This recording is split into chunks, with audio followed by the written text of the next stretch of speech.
Hi hello നമസ്കാരം.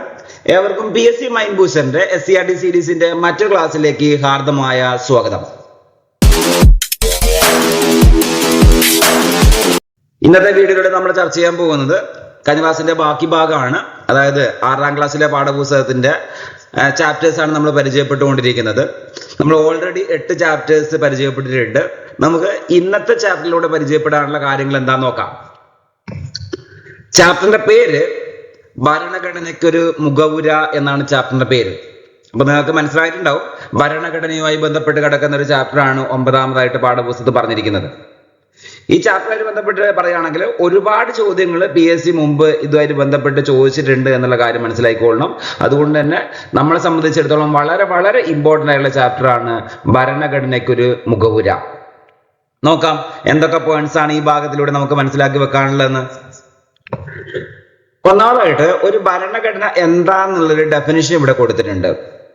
അതായത് ഒരു രാഷ്ട്രത്തിലെ ഗവൺമെന്റിന്റെ സംഘാടനത്തിനും പ്രവർത്തനത്തിനും ആവശ്യമായ അടിസ്ഥാന നിയമങ്ങൾ, തത്വങ്ങൾ, വ്യവസ്ഥകൾ എന്നിവയടങ്ങിയ ആധികാരിക രേഖയെ വിളിക്കുന്ന പേരാണ് ഭരണഘടന.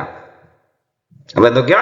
രാഷ്ട്രത്തിലെ ഗവൺമെന്റിന്റെ സംഘാടനത്തിനും പ്രവർത്തനത്തിനും ആവശ്യമായിട്ടുള്ള രീതിയിലുള്ള അടിസ്ഥാന നിയമങ്ങള്, തത്വങ്ങള്, വ്യവസ്ഥകള് എന്നിവ അടങ്ങിയിട്ടുള്ള ആധികാരിക രേഖ എന്ത് വിളിക്കാം? ഭരണഘടന എന്ന് വിളിക്കാം.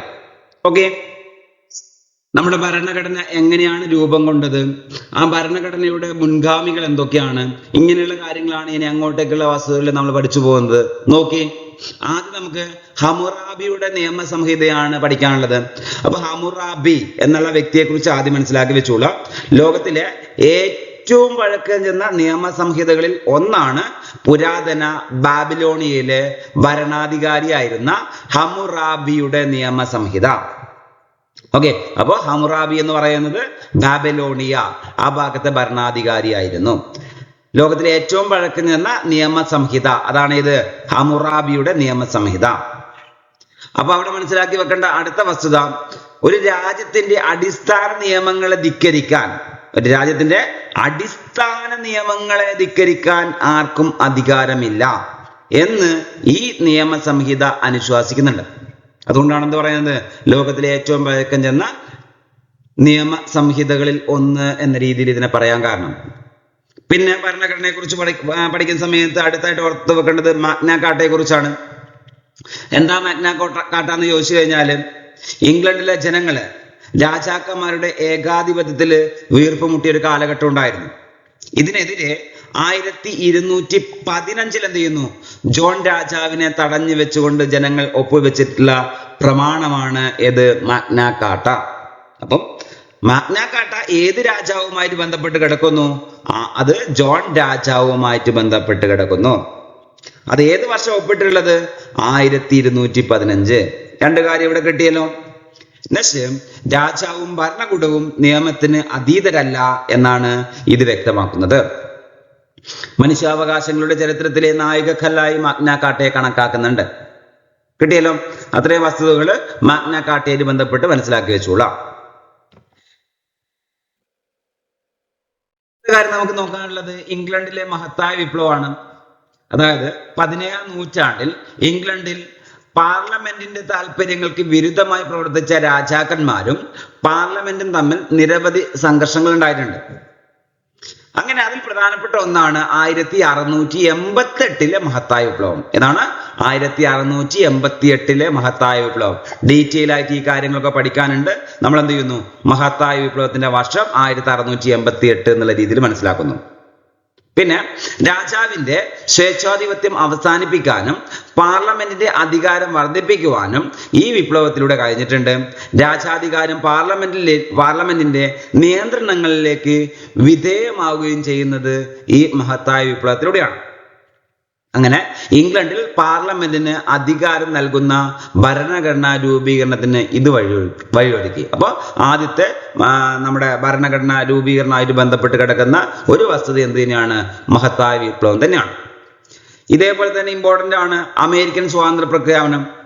അപ്പൊ അവിടെ മനസ്സിലാക്കി വെക്കേണ്ട കാര്യം എന്താ ചോദിച്ചു കഴിഞ്ഞാല്, അമേരിക്കയിലാണ് ലോകത്തിലെ ആദ്യത്തെ എഴുതപ്പെട്ട ഭരണഘടന. ലോകത്തിലെ ആദ്യത്തെ എഴുതപ്പെട്ട ഭരണഘടന ഏതാ? അമേരിക്കൻ ഭരണഘടനയാണ്. അങ്ങനെ ഒരു ഫാക്ട് മനസ്സിലാക്കി വെക്കുക. എങ്ങനെയാ രൂപം കൊള്ളുന്നത് നോക്കാം. അതായത് ബ്രിട്ടന്റെ അധീനതയിലായിരുന്നു അമേരിക്കയിലെ 13 കോളനികൾ.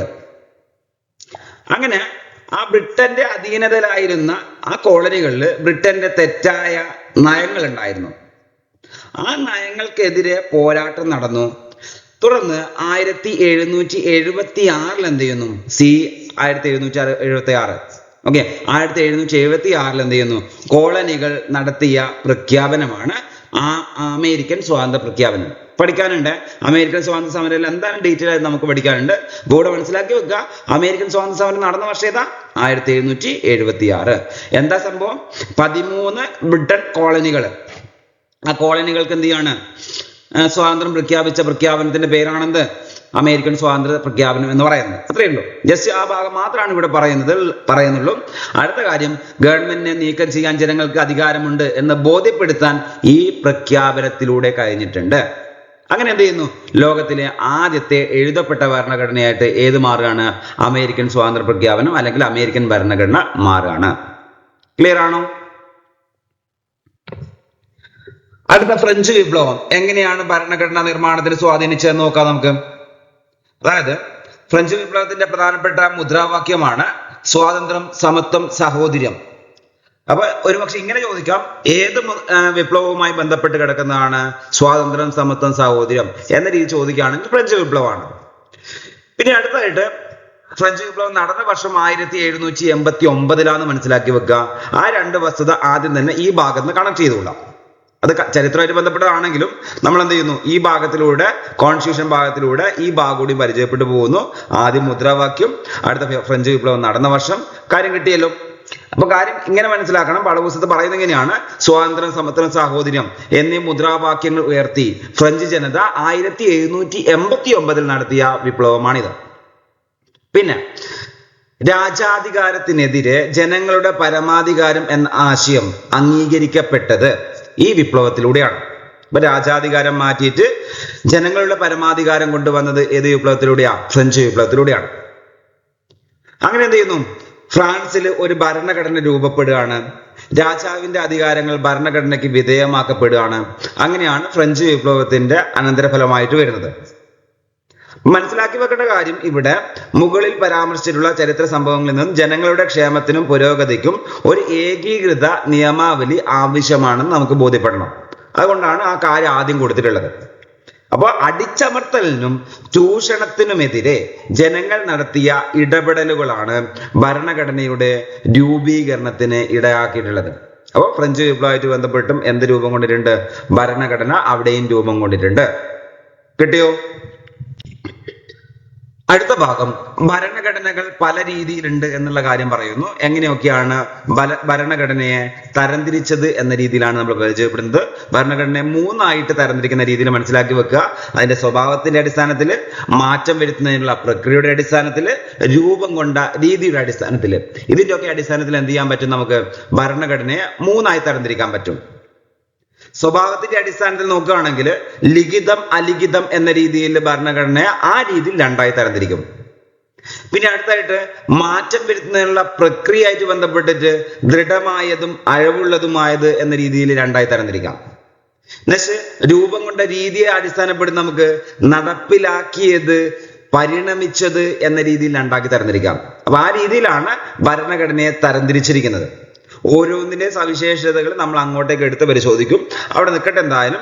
ഇപ്പം മനസ്സിലാക്കി വെക്കേണ്ടത് ഭരണഘടനയെ ഈ രീതിയിലൊക്കെ തരംതിരിക്കാം എന്നുള്ള കാര്യം ആദ്യം മനസ്സിലാക്കിക്കൊള്ളാം. കിട്ടിയല്ലോ? നെക്സ്റ്റ് ഇതാ ലിഖിതം, അലിഖിതം. ആദ്യം തന്നെ എന്താണ് ലിഖിത ഭരണഘടന, അലിഖിത ഭരണഘടന എന്ന് പരിചയപ്പെടുന്നതിന് മുമ്പായിട്ട് ഇങ്ങനെ നിലവിലുള്ള രാജ്യങ്ങൾ ഏതൊക്കെയാണെന്ന് ആദ്യം പരിചയപ്പെട്ടുകൊള്ളാം. ഇന്ത്യ, അമേരിക്ക, ആ രീതിയിലുള്ള രാജ്യങ്ങളിലൊക്കെ സ്ഥിതി ചെയ്യുന്നത് ലിഖിത ഭരണഘടനയാണ്. എഴുതപ്പെട്ട ഭരണഘടന എന്നുള്ള രീതിയിൽ മനസ്സിലാക്കി വെച്ചോളാം. അതേപോലെ തന്നെ UK, അതേപോലെ തന്നെ ന്യൂസിലൻഡ്, ഈ രാജ്യങ്ങളിലൊക്കെ അലിഖിത ഭരണഘടനയാണ്. അപ്പോൾ ഇന്ത്യ, അമേരിക്ക രാജ്യങ്ങളിൽ എന്താണ്? ലിഖിത ഭരണഘടനയാണ്. യുണൈറ്റഡ് കിങ്ഡം, അതായത് UK, ന്യൂസിലൻഡ് പോലെയുള്ള രാജ്യങ്ങളിലൊക്കെ എന്താ? അവിടെ അലിഖിത ഭരണഘടനയാണ്. അപ്പൊ മനസ്സിലാക്കി വെക്കുക, ഒരു രാഷ്ട്രത്തിന്റെ അടിസ്ഥാന തത്വങ്ങളും നിയമങ്ങളും വ്യവസ്ഥാപിതമായ രീതിയിൽ എഴുതി തയ്യാറാക്കി പുസ്തക രൂപത്തിൽ ക്രോഡീകരിക്കുന്നതാണ് ഏത്? ലിഖിത ഭരണഘടന. കിട്ടിയല്ലോ. അതേപോലെ തന്നെ എന്തായിരിക്കും? അലിഖിതം, എഴുതി തയ്യാറാക്കാത്തതായിരിക്കും അല്ലെ. ഒരു രാഷ്ട്രത്തിന്റെ അടിസ്ഥാന തത്വങ്ങളും നിയമങ്ങളും വ്യവസ്ഥാപിതമായി എഴുതപ്പെടാത്തതും അതേപോലെ തന്നെ പുസ്തക രൂപത്തിൽ ക്രോഡീകരിക്കപ്പെടാത്തതുമായ ഭരണഘടനയെ നമുക്കെന്ത് വിളിക്കാം? അലിഖിത ഭരണഘടന എന്ന് വിളിക്കാം. മെയിൻ ആയിട്ട് ഇവിടെ കിട്ടേണ്ട കാര്യം ഒന്നേ ഉള്ളൂ, ആ എക്സാമ്പിൾസിലാണ് നിങ്ങൾ ഏറ്റവും കൂടുതൽ ഫോക്കസ് ചെയ്യേണ്ടത്. കിട്ടിയല്ല കാര്യം. നെക്സ്റ്റ്, ദൃഢമായതും അഴവുള്ളതും. അപ്പൊ അവിടെ മനസ്സിലാക്കി വെക്കേണ്ടത്, ദൃഢമായെന്ന് പറയുമ്പോൾ അതിനകത്ത് മാറ്റം വരുത്താൻ പറ്റൂല, അയവുള്ളെന്ന് പറയുമ്പോൾ അതിനകത്ത് മാറ്റം വരുത്താൻ പറ്റും. ഈ മാറ്റം വരുന്ന പ്രക്രിയനെ പറയുന്ന പേരാണെന്ത്? ഭേദഗതി അല്ലെ. ആ രീതിയിൽ ഭേദഗതി വരുത്താൻ പറ്റാത്തതാണ് ദൃഢമായത്. അമേരിക്കയിലും ഓസ്ട്രേലിയയിലും ഒക്കെ സ്ഥിതി ചെയ്യുന്ന ഭരണഘടനകള് എക്സാമ്പിൾ ഓർത്ത് വെച്ചോളണേ. അമേരിക്ക, ഓസ്ട്രേലിയ പോലെയുള്ള രാജ്യങ്ങളിലൊക്കെ എന്താ ഉള്ളത്? അത് ദൃഢമായതാണ്. അയവുള്ളത് ന്യൂസിലാൻഡ്, അതേപോലെ തന്നെ യുണൈറ്റഡ് കിങ്ഡം പോലെയുള്ള രാജ്യങ്ങളിൽ മാറ്റം വരുത്താൻ പറ്റുന്നതാണ്, എളുപ്പത്തിൽ മാറ്റം വരുത്താൻ പറ്റുന്നതാണ്. ഓക്കെ, അടുത്തായിട്ട് അടുത്ത തരംതിരിവ് നടപ്പിലാക്കിയത്, പരിണമിച്ചത് എന്ന രീതിയിലുള്ള. അപ്പൊ അവിടെ കിട്ടേണ്ട കാര്യം, ഭരണഘടനാ നിർമ്മാണ സഭയുടെയോ കൗൺസിലിന്റെയോ രൂപീകരണ ശേഷം എഴുതി തയ്യാറാക്കി പ്രാബല്യത്തിൽ വരുത്തിയ ഭരണഘടനയാണ് എന്ത് വിളിക്കുന്നത്? നടപ്പിലാക്കിയത് എന്നുള്ള രീതിയിൽ മനസ്സിലാക്കിക്കൊള്ളണം. അമേരിക്കയുടെയും ഇന്ത്യയുടേതൊക്കെ എന്താ? നടപ്പിലാക്കിയ ഭരണഘടനയാണ്. എന്നാൽ പരിണമിച്ചതാണെങ്കിലോ അവിടെ മനസ്സിലാക്കി വെക്കേണ്ടത്, ക്രമേണയുള്ള മാറ്റങ്ങളുടെ ഫലമായി രൂപപ്പെട്ട ഭരണഘടനയാണ്, അല്ലെങ്കിൽ കരാറുകള്, വിധിന്യായങ്ങള്, നിയമങ്ങള്, സമ്പ്രദായങ്ങള് എന്നീ രൂപത്തിലുള്ള വ്യവസ്ഥകളും വഴക്കങ്ങളും ഇതിൽ ഉൾപ്പെടുന്നു. അതൊക്കെ എന്ത് ചെയ്യാണ്? അത് പരിണമിച്ചിട്ട് എന്തായിട്ട് മാറുകയാണ്? ഭരണഘടനയായിട്ട് മാറിയിട്ടുണ്ടെങ്കിൽ അതിനെ വിളിക്കുന്ന പേരാണ് പരിണമിച്ച ഭരണഘടന. ഓക്കെ, അതിന്റെ എക്സാമ്പിൾസ്, ആ രീതിയിൽ രൂപം കൊണ്ട രാജ്യങ്ങള് UK, യുണൈറ്റഡ് കിങ്ഡം, കാനഡ, ഈ രീതിയിലുള്ള രാജ്യങ്ങളിലൊക്കെ പരിണമിച്ച ഭരണഘടനയാണ്. നടപ്പിലാക്കിയതാണെങ്കിൽ അമേരിക്കയിലും അതേപോലെ തന്നെ ഇന്ത്യയിലൊക്കെ നടപ്പിലാക്കിയ ഭരണഘടനയാണ്. ഇതാണ് ഇതിന്റെ എക്സാമ്പിൾസ് ആണ് മെയിൻ ആയിട്ട് നിങ്ങൾ ക്യാച്ച് ചെയ്യേണ്ടത്. അങ്ങനെയുള്ള ചോദ്യങ്ങളാണ് സ്ഥിരമായിട്ട് PSC ചോദിക്കാറുള്ളത്. കാര്യം കിട്ടിയല്ലോ. ഓരോന്നിന്റെ കൺസെപ്റ്റ് മനസ്സിലാക്കുക, ഏതൊക്കെ രാജ്യങ്ങളാണെന്നുള്ളത് കൃത്യമായിട്ട് മനസ്സിലാക്കി വെക്കുക. വളരെ വളരെ ഇമ്പോർട്ടൻ്റ് ആയിട്ടുള്ള ഇതാണ് ആ എക്സാമ്പിൾസ് കേട്ടോ. ക്ലിയർ ആണല്ലോ. അടുത്ത കാര്യം, ഭരണഘടനയുടെ അവശ്യ ഗുണങ്ങൾ എന്തൊക്കെയാണെന്നുള്ള കാര്യം പറയുന്നു. അതിനകത്ത് ഒന്നാമത് നമുക്ക് നോക്കാം, സമഗ്രതയാണ്. അതായത് ഗവൺമെന്റിന്റെ അധികാരങ്ങൾ, പൗരരുടെ അവകാശങ്ങൾ, കടമകൾ എന്നിവ സമഗ്രമായിട്ട് പ്രതിപാദിച്ചിട്ടുണ്ടായിരിക്കണം. ഓക്കെ, നമ്മളെ ഭരണഘടനയിൽ അങ്ങനെയൊക്കെ ഉണ്ട് അല്ലെ. ഗവൺമെന്റ് അധികാരമുണ്ട്, പൗരരുടെ അവകാശങ്ങളുണ്ട്, കടമകളുണ്ട്, ഇതൊക്കെ നിങ്ങൾ കണ്ടിട്ടുണ്ടാകും നമ്മളെ ഭരണഘടനയിൽ. അപ്പൊ അതൊക്കെ വേണം എന്നാണ് ആ സമഗ്രത കൊണ്ട് മനസ്സിലാക്കേണ്ടത്. നെക്സ്റ്റ്, അടുത്തായിട്ട് സംക്ഷിപ്തത എന്താന്ന് നോക്കാം. അവശ്യ വ്യവസ്ഥകൾ ഉൾക്കൊള്ളുന്നതും ഉൾക്കൊള്ളുന്നവയും കൃത്യവുമായിരിക്കണം എന്നതാണ് ഏത്? സംക്ഷിപ്തത കൊണ്ട് മനസ്സിലാക്കി വെക്കേണ്ടത്. നെക്സ്റ്റ്, വ്യക്തത. വ്യക്തത എന്ന് പറയുമ്പോൾ മനസ്സിലാക്കി വെക്കേണ്ട കാര്യം, വ്യക്തത ഭരണഘടനയിലെ വ്യവസ്ഥകൾ വ്യക്തമായിട്ട് പ്രതിപാദിച്ചിട്ടുണ്ടാവണം. ഓരോ വ്യവസ്ഥകൾ എന്തായിരിക്കണം? കൃത്യമായിട്ട് വ്യക്തമായിട്ട് പ്രതിപാദിച്ചിട്ടുണ്ടായിരിക്കണം. പിന്നെ ചലനാത്മകതയാണ്. അവിടെ മനസ്സിലാക്കി വെക്കുക, കാലഘട്ടം മാറുന്നുണ്ട്, ആ മാറുന്ന സാഹചര്യത്തിനനുസരിച്ച് എന്ത് ചെയ്യണം? കാലോചിതമായിട്ട് മാറ്റം വരുത്താൻ കഴിയുന്ന രീതിയിലായിരിക്കണം ഓരോ ഭരണഘടനയും. പിന്നെ അനുയോജ്യത. അപ്പൊ അവിടെ കിട്ടേണ്ട കാര്യം, ജനങ്ങളുടെ ആവശ്യങ്ങളും അഭിലാഷങ്ങളും നിറവേറ്റുന്നതിന് അനുയോജ്യമായതായിരിക്കണം. ഇതൊക്കെയാണ് ഭരണഘടനയുടെ അവശ്യ ഗുണങ്ങൾ. ഒരുപക്ഷെ പ്രസ്താവന രീതിയിൽ ചോദ്യമായിട്ട് ചോദിക്കാൻ ചാൻസ് ഉള്ള കാര്യമാണ്. അപ്പോൾ സമഗ്രത, സംക്ഷിപ്തത, വ്യക്തത, ചലനാത്മകത, അനുയോജ്യത, ഓരോന്നിന്റെയും വാക്കുകളിൽ എന്താ മീൻ ചെയ്യുന്നെന്നുള്ള കാര്യമാണ് ഇവിടെ മനസ്സിലാക്കി വെക്കേണ്ടത്. കൃത്യമായിട്ട് ആ കാര്യം മനസ്സിലാക്കിക്കൊള്ളണം. ഓക്കെ, അടുത്ത കാര്യം, ഭരണഘടനയെ കുറിച്ച് പറയുന്ന സമയത്ത് നമുക്ക് മറക്കാൻ പറ്റാത്ത ഒരു പേരാണ് അരിസ്റ്റോട്ടിൽ. ഓക്കെ, ഓർത്ത് വെച്ചോളണം. ഭരണഘടന, അതേപോലെ തന്നെ ഭരണഘടനാ വ്യവസ്ഥ എന്നിവയെ കുറിച്ച് ആദ്യം പ്രതിപാദിച്ചത് അരിസ്റ്റോട്ടിലാണ്. ഭരണഘടന അല്ലെങ്കിൽ ഭരണഘടനാ വ്യവസ്ഥ എന്നിവയെ കുറിച്ച് ആദ്യമായിട്ട് പ്രതിപാദിച്ചത് അരിസ്റ്റോട്ടിലാണ്. ഒരു രാഷ്ട്രത്തിലെ ഭരണാധികാരികളുടെ വിന്യാസം എന്നതാണ് ഭരണഘടനയ്ക്ക് അദ്ദേഹം നൽകിയ പ്രാഥമിക നിർവചനം. ഭരണാധികാരികളുടെ വിന്യാസം എന്നാണ് ആര് നൽകിയിട്ടുള്ളത്? അരിസ്റ്റോട്ടിൽ നൽകിയിട്ടുള്ള നിർവചനം.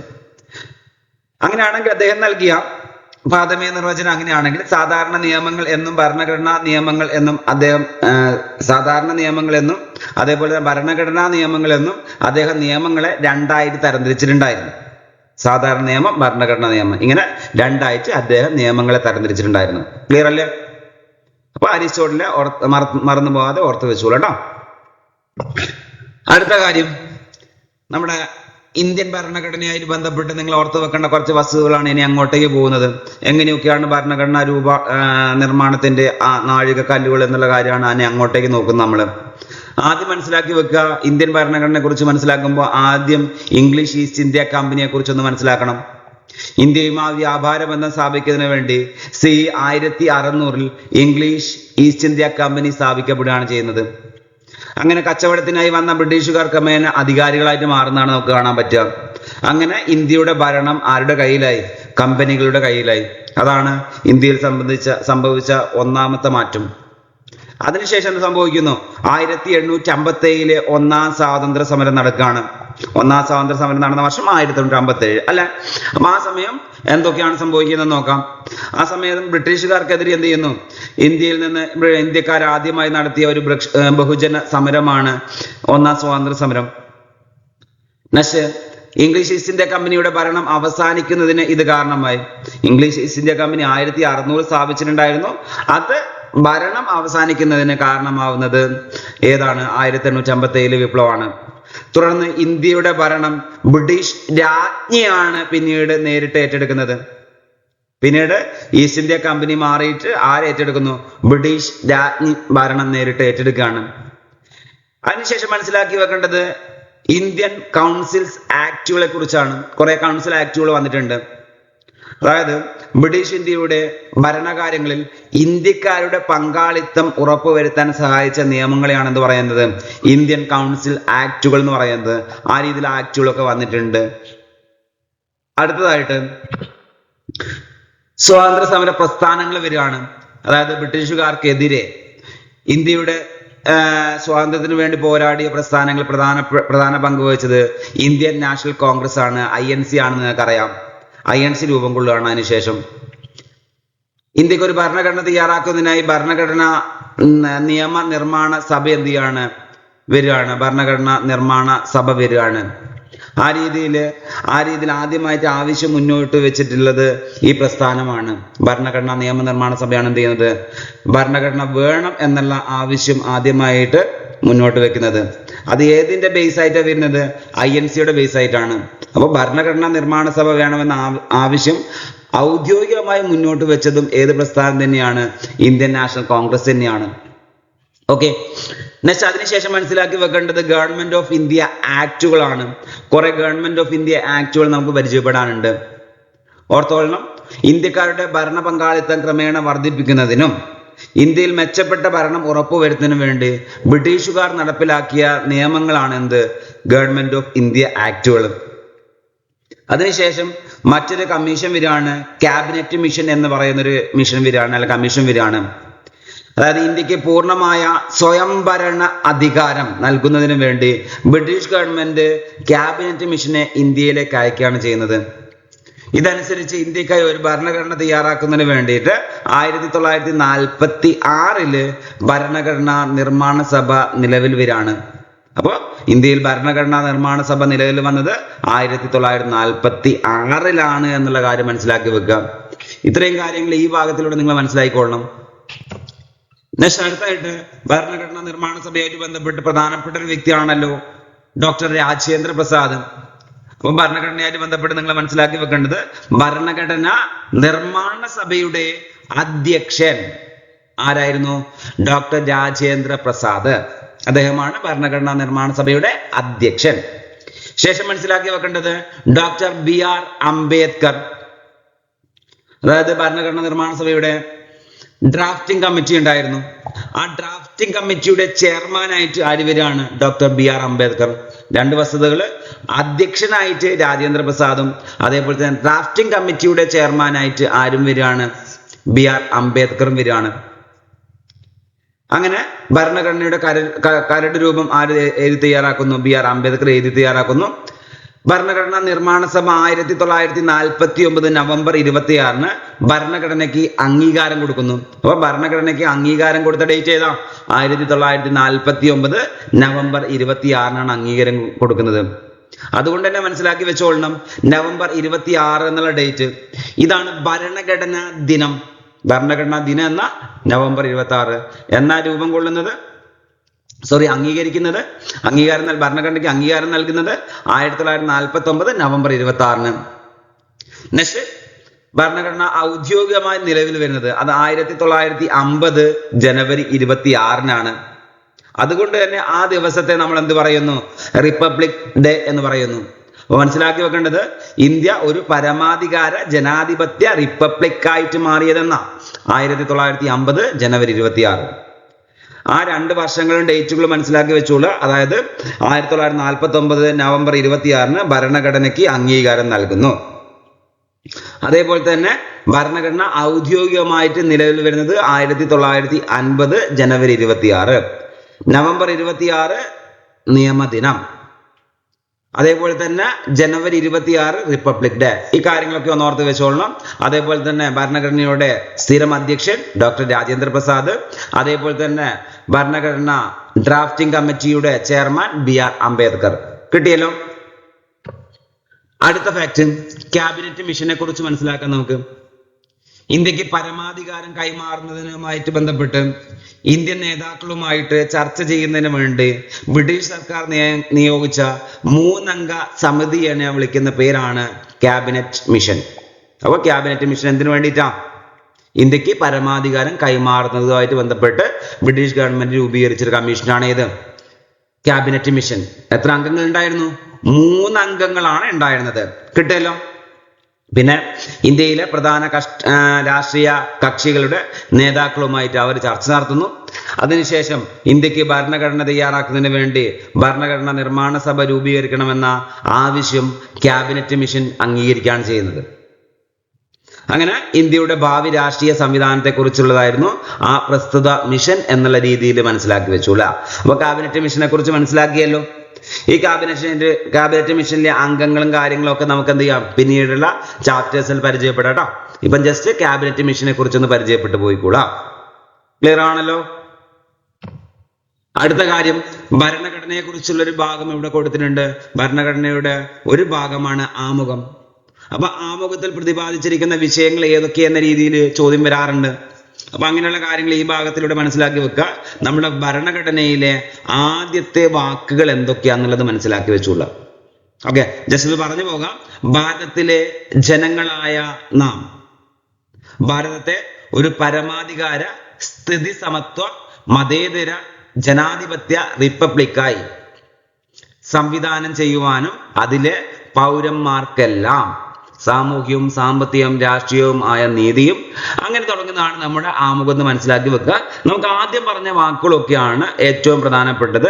നമുക്ക് എന്ത് ചെയ്യാം, അതിനെക്കുറിച്ച് അങ്ങോട്ടേക്ക് നോക്കാം. ഓക്കെ, ഇതാ ഭരണഘടനയുടെ അടിസ്ഥാന ലക്ഷ്യങ്ങൾ എന്തൊക്കെയാണ്. അതായത് ആമുഖത്തിൽ പറഞ്ഞിരിക്കുന്ന വാക്കുകളൊക്കെയാണ് അതല്ലേ. പരമാധികാരം, അതായത് ബാഹ്യ ഇടപെടലുകൾക്കോ സമ്മർദ്ദങ്ങൾക്കോ വിധേയമാകാതെ തീരുമാനങ്ങൾ എടുക്കുന്നതിനുള്ള രാഷ്ട്രത്തിന്റെ അധികാരമാണെന്ത്? പരമാധികാരം എന്ന് പറയുന്നത്. അടുത്ത പോയിന്റ് എന്താ? മതേതരത്വമാണ് അടുത്ത പോയിന്റ് അല്ലേ. അപ്പൊ അവിടെ മനസ്സിലാക്കി വെക്കേണ്ടത്, രാഷ്ട്രത്തിന് ഔദ്യോഗിക മതമില്ല. വ്യക്തികൾക്ക് ഇഷ്ടമുള്ള മതത്തിൽ വിശ്വസിക്കുന്നതിനും അതേപോലെ തന്നെ ആചരിക്കുന്നതിനും പ്രചരിപ്പിക്കുന്നതിനും അവകാശമുണ്ട്. രാഷ്ട്രം ഒരു മതത്തോടും വിവേചനം കാണിക്കുന്നില്ല. അതാണ് മതേതരത്വം എന്നതുകൊണ്ട് മനസ്സിലാക്കി വെക്കേണ്ടത്. നെക്സ്റ്റ്, സ്ഥിതി സമത്വം എന്നുള്ള കാര്യം അടുത്ത ടേം അതാണ് പരിചയപ്പെടാനുള്ളത്. എല്ലാവർക്കും തുല്യ പദവിയും അവസര സമത്വവും ഉറപ്പുവരുത്തിക്കൊണ്ട് സാമൂഹ്യ നീതി നിലനിർത്തുന്ന രീതിയിലാണ് ഭരണഘടന ഉണ്ടാവേണ്ടത്, അല്ലെങ്കിൽ ഇന്ത്യയുടെ ആ കാര്യങ്ങൾ ഉണ്ടാവേണ്ടത്, ഇന്ത്യയിലെ കാര്യങ്ങൾ ഉണ്ടാവേണ്ടത്. അടുത്തായിട്ട് ജനാധിപത്യം. ജനാധിപത്യം എന്ന് പറഞ്ഞാല് ജനങ്ങളാൽ തിരഞ്ഞെടുക്കപ്പെട്ട ജനപ്രതിനിധികൾ എന്ത് ചെയ്യുന്നു? ഭരണം നിർവഹിക്കുകയാണ് ചെയ്യുന്നത്. ഇതിലൂടെ ജനങ്ങൾ പരമാധികാരികളായിട്ട് മാറുകയാണ് ചെയ്യുന്നത്. അതാണ് ജനാധിപത്യം എന്ന് പറയുന്നത് അല്ലെ. പിന്നെ റിപ്പബ്ലിക് എന്നുള്ള വാക്ക്, അപ്പൊ അവിടെ മനസ്സിലാക്കി വെക്കേണ്ടത്, തെരഞ്ഞെടുപ്പിലൂടെ രാഷ്ട്രത്തലവനെ തീരുമാനിക്കുന്ന സംവിധാനത്തെ വിളിക്കുന്ന പേരാണെന്ത്? റിപ്പബ്ലിക് എന്ന് പറയുന്നത്. ഇന്ത്യയുടെ രാഷ്ട്രത്തലവനായ രാഷ്ട്രപതിയായിട്ട് മാറുന്നില്ലേ? ആ തിരഞ്ഞെടുക്കപ്പെടുന്ന വ്യക്തി ആയിട്ട് അത് തിരഞ്ഞെടുക്കപ്പെട്ട വ്യക്തി ആയിരിക്കണമെന്ന് നമ്മുടെ ഭരണഘടന എന്ത് ചെയ്യുന്നുണ്ട്, അനുശാസിക്കുന്നുണ്ട്. ഇതൊക്കെയാണ് ആമുഖത്തിൽ പറഞ്ഞ വാക്കുകളും അതേപോലെ തന്നെ ഇന്ത്യൻ ഭരണഘടനയുടെ അടിസ്ഥാന ലക്ഷ്യങ്ങളും ഇതൊക്കെയാണ്. എന്തൊക്കെയാ? പരമാധികാരം, മതേതരത്വം, സ്ഥിതിസമത്വം, ജനാധിപത്യം, റിപ്പബ്ലിക്. കിട്ടുമല്ലോ. ഓക്കെ, ഇത്രയും കാര്യങ്ങളാണ് ആ പാഠഭാഗത്തിലൂടെ നമുക്ക് പരിചയപ്പെടാനുള്ളത്. കുറച്ച് വളരെ വളരെ ഇമ്പോർട്ടൻസ് കൊടുക്കുന്ന ചാപ്റ്റർ ആണ്. സ്ഥിരമായിട്ട് PSC ഈ ഭാഗത്ത് നിന്ന് ചോദ്യങ്ങൾ ചോദിക്കാറുണ്ട്. അപ്പൊ മാക്സിമം ഇമ്പോർട്ടൻസ് കൊടുത്തുകൊണ്ട് ഓരോ ഭാഗങ്ങൾ നോക്കിക്കോളുക. നമ്മൾ എന്ത് ചെയ്യും, SCERT പാഠപുസ്തകത്തിന്റെ അടുത്ത ഭാഗവുമായിട്ട് അടുത്ത വീഡിയോയിലൂടെ കാണും. Okay, thank you.